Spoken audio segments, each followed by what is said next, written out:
My top 10 book recommendations from 2024. The first is The Perfection of the Spiritual Life by St. Thomas Aquinas. This is an apologetical work St. Thomas wrote against the proposition from parish priests and archdeacons from his era that they possessed the perfect state. St. Thomas is making the argument that no, only the religious and the bishop possesses a perfect state in life. But in the context of this apologetical work, St. Thomas expounds upon the spiritual life, the evangelical counsels of poverty, chastity, and obedience, and forms a very, very beautiful discussion of the spiritual life that, if you're discerning enough, you can distill the precepts from and apply it to your life, regardless of your state in life. And so, as a work, it is apologetical in nature, in the sense that St. Thomas is engaging with a particular debate in his time, but in it he expounds on the beauty of the religious life, of poverty, chastity, and obedience in a way that is edifying regardless of your state in life. The second book that I recommend from 2024, from my own personal reading, is The Life of St. Benedict by St. Gregory the Great. This is a patristic work. Gregory the Great is one of the greatest church fathers that we have. He's venerated in the East. The Byzantines refer to him as the Dialogos from his well-known work, the Dialogues. And St. Gregory the Great is recounting the life of St. Benedict as he heard it from monks who knew St. Benedict himself. St. Gregory the Great was a Benedictine and lived close enough to St. Benedict where the older monks that were still alive remembered him. And it's a very short little work, but it's quite colorful. It's lots of wonderful, beautiful anecdotes of St. Benedict, some of which you've probably heard, of him being poisoned and surviving or getting bitten by, these various stories of monks trying to kill him. But there are more that aren't commonly recounted. Him walking on water, being able to read the minds of some of his brothers, bilocating. And so all the extraordinary things he saw and did. It's quite a beautiful work, very inspiring, very exciting, very easy and digestible to read. The third book that I recommend from my reading in 2024 is The Sayings of the Sayings of the Desert Fathers by Saint Palladius. This is a well-known work, but there will be one caveat that I offer.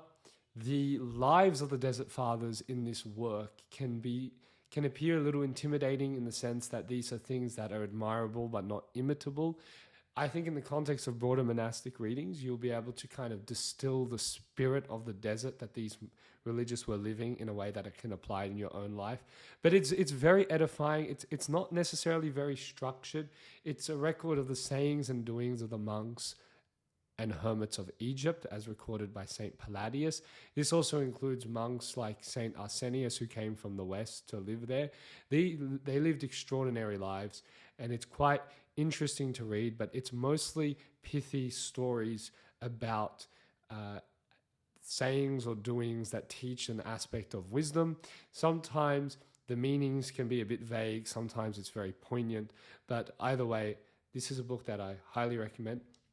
The next is The Rule of St. Benedict, written by St. Benedict himself. As you can see, this year I did a lot of monastic reading, and the monastic works really stuck out to me quite a lot. The Rule of St. Benedict comes in the 5th century, or as a product of St. Benedict's attempts to regularize monasticism in the West. The particular edition I read, which was the Baronius Press edition, has an essay at the beginning of it by a cardinal who was a Benedictine. It's a fantastic essay that discusses how the manner of living expressed in the Egyptian desert did not suit the climate of Europe, and the Western monks, because of that, lived with a great extremity in terms of laxity on the other side, some being more rigorous. And so St. Benedict comes at a time where he's regularizing the living of monastic expression, and part of that he draws heavily is from the writings of St. John Cassian, who was a Western saint who lived in Egypt and wrote his conferences based on the Egyptian monks, and also the rule of Saint Basil, which was Saint Basil's attempt to regularize the expression of monasticism in the East.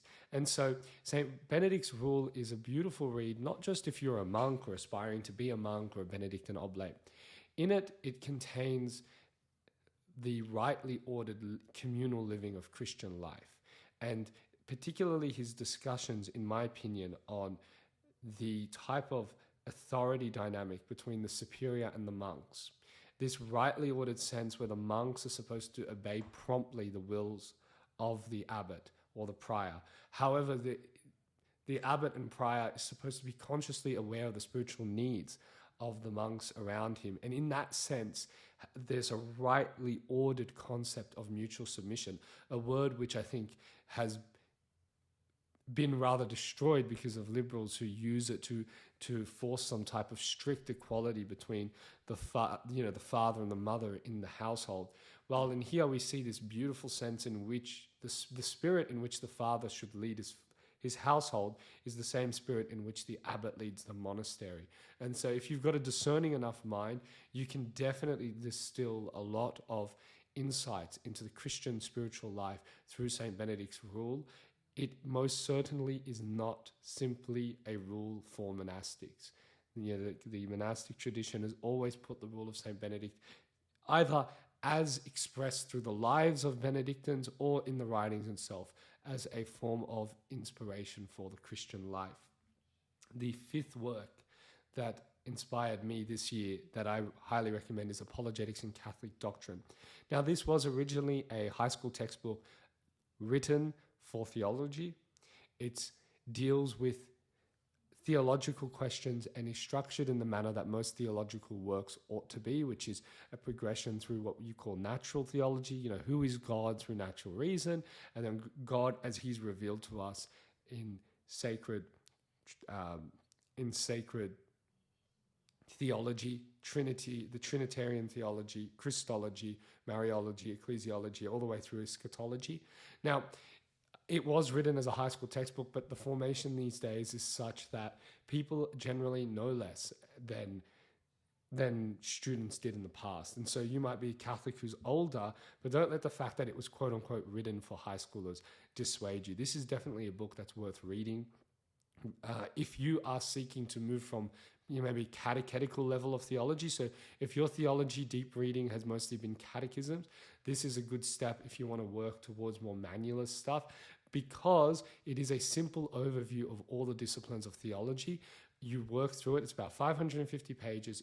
It's worth the read, because then you have a very base level. Yes, you're not an advanced theologian after reading this, but you've touched on every topic. And now when you go to read a more advanced work, you've got something to refer to. And the text is also organized such that there is two sizes of font, and the smaller font is for more advanced explanations. So it's good in terms of catechizing and also for deeper learning. The sixth work that I'd recommend, and these are in no particular order, it's simply 10 really good works that I'd recommend any Catholic to read, is Faith Comes from What Is Heard, an Introduction to Fundamental Theology by Dr. Lawrence Feingold. This followed on from Apologetics and Catholic Doctrine in a personal attempt of myself to start working systematically through harder and harder theological texts, and starting at the very easiest to make sure there are no gaps, and then kind of working my way up. This is a proper treatment at a introductory course for maybe a seminary or a theological university of what fundamental theology is, motives of credibility, what faith is, how we know that scripture is reliable. Really, really fundamental work before you just dive into controversial theology, or what is commonly called apologetics, just wanting to dispute over theological matters. You really need to understand what is theology, and that's what fundamental theology is about. So definite worth read if you want to start progressing with more serious works. The seventh work I'd recommend is Difficulties in Mental Prayer by Dom Eugene Boylan. This is a work that is ordered towards those who have already practiced mental prayer in their spiritual life consistently, following the systematic methods of St. Ignatius of Loyola or maybe St. Teresa of Avila. You use these kind of mental-based methods, but you're getting to a stage where you're you're struggling. You feel lost. Mental prayer feels like it's doing nothing. You're moving nowhere. That's a common experience for a lot of people who finally cracked the battle of actually doing mental prayer. And Dom Eugene Boylan, as an advanced Trappist monk, is writing in a way that really touches the hearts of those struggles and helps you understand what true prayer is, what effective prayer is, making sure that you don't let the method become an obstacle to actually doing prayer. The quotes from this are really quite beautiful. Every time I posted them on Twitter or sent them to friends, there's always somebody who's really curious to want to know, where is this from? It's so beautiful. It just touches at the sweetness of prayer. And this was the most transformative, I think, work that I read this year in terms of my own prayer life. The eighth work that I'd recommend would be St. Ephrem's Hymns on Paradise. This is really good if you're interested in getting into Syriac, into the Syriac fathers. There's a few things to be said as to why I chose his hymns on Paradise as opposed to his other hymns. The particular edition I'm talking about is the one released by Vladimir's Press, and it's a critical edition in the sense that it was translated by Sebastian Brock. It's got a healthy amount of footnotes and references, but in a way that doesn't obstruct its use as actual spiritual reading. So if you're a layperson who just wants spiritual reading, you can pick it up. If you want something that has enough there in terms of understanding the academic side of things, it's there as well. Especially Sebastian Brock's introductory essay on St. Ephrem is fantastic. His treatment of the translations at the back, which works of St. Ephrem are legitimate, which ones are not. If you're not familiar with the Syriac fathers, what was commonly known to the Christian world from the Syriacs for the majority of the medieval age was basically just what made it into Greek before the Islamic conquests. So there was a translation from Syriac into Greek to Latin, and then from Latin to the various European languages, and that many translations lost the strength of the meaning. And also there were some apocryphal works that made it in. So when eventually Western theologians, in conjunction with some of the Maronite theologians, began bringing Syriac texts directly into Latin, directly into now English or French from the Syriac itself, not working through various translations, it was a major academic breakthrough. And so from an academic perspective, this is a very good book. It's definitely worth reading. And from a spiritual perspective, understanding that this is a particular genre of theology. It's poetic theology. It's following a structure of Syriac poetry, which isn't based on rhyming, but it's based on what we call parallelisms. This idea that you repeat a concept twice and in back to back to reiterate a particular point. So read it meditatively would be my recommendation. You're picking up a book of poetry. It's not a book of prose. So read it almost like you're doing Lectio Divina, a little bit at a time, reflecting, contemplating. But his hymns are quite beautiful. You will find in there strong Mariology, strong typology that links Adam as the new, Christ as the new Adam, and Mary, Our Lady, as the new Eve. And St. Ephrem's writings have always been used to defend the church's Mariological dogmas. He is a doctor of the church. He is the most prominent of all the Syriac fathers.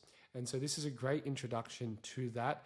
And after this, I'm definitely interested in reading more of Sebastian Brock's own writing. The ninth book that I would recommend would be A History of the Monks of Syria by Theodoret of Cyrus. This is a particular publication by, I think it's Carthusian Press or Cistercian Press, about the particular aspect of the religious histories, which was Theodoret of Cyrus's ecclesiastical histories, in which he talks about the lives of the monks of Syria. There's about 33 of them. And what's really special about these is that in these writings is the only historical account we have of Saint Maroun and his disciples. So it's excellent. It's quite beautiful. It's a very reliable work of history. Once you get to the points in the book where Theodoret of Cyrus are talking about contemporary monks, but the monks of Syria are the most unique monastics, in my opinion, in the early church. The Egyptian monks lived with a heavy focus on labor and a heavy focus on living in the cell, while the monks of Syria had a very outdoor expression and open air asceticism that was quite radical and produced people like Simeon the Stylite, who lived on a pillar, or some of St. Maroon's disciples who've lived in graveyards that were possessed and fought with demons. Very interesting stories all throughout. I would definitely highly recommend as a unique niche, especially if you're interested in monasticism or Maronite history. And the final work that I'd recommend, and this isn't in any particular order, but I think this one really had an impact on me because it's probably the first work that I reread immediately. Like I read this is the collection of the Apostolic Fathers. I read them, the Philip Schaff's translations. Then I went to read Theodoret of Cyrus to produce the talk that's on my channel now. And then I went back and then reread the Penguins edition. These Apostolic Fathers are church fathers who lived in the time of the apostles. So the Didache being attributed to the apostles themselves, the 2 letters of Clement, the St. Ignatius' 7 letters and the account of his martyrdom, Polycarp's letter and the account of his martyrdom, the epistle of Barnabas, the epistle to Diognetus, the fragments of Papias. All of these works, fantastic. You really get a biblical sense out of them. And what is such a selling point is this is a small Penguins book, maybe 100, 150 pages worth of reading that sounds very much like the New Testament epistles written by church fathers that knew the apostles. And if you're interested in patrology, this is where you start. It's short, it's easy, and you cover a whole genre. After this, generally you might want to read Irenaeus, Justin Martyr, and then jump to the big ones, Chrysostom, Augustine, Ambrose, Jerome, Damascene, all of them. You can jump to them. But once you kind of got this initial apostolic age under wraps, you've really covered a core aspect of patrology. So I highly, highly recommend the Penguins edition because after reading Schaff's edition, I was really interested, but it's they're all just randomly placed letters at that point, just taken off New Advent or the patristic series that I do own. But reading the Penguins edition provided the necessary historical context. Saint Ignatius was here when he wrote this letter, and it was given to these people to take him to this village. You know what I mean? That history that helps you understand it. So highly, highly recommend the Apostolic Fathers from the Penguins edition. So those are my top 10 recommendations from the reading that I did in this previous year. And I hope that they edify you, whether it's an interest in monasticism or Maronite history or Benedictine spirituality or just Catholicism and theology in general. I hope, and let me know if you've read any of these or what your opinions are, if you have any questions about them. God bless.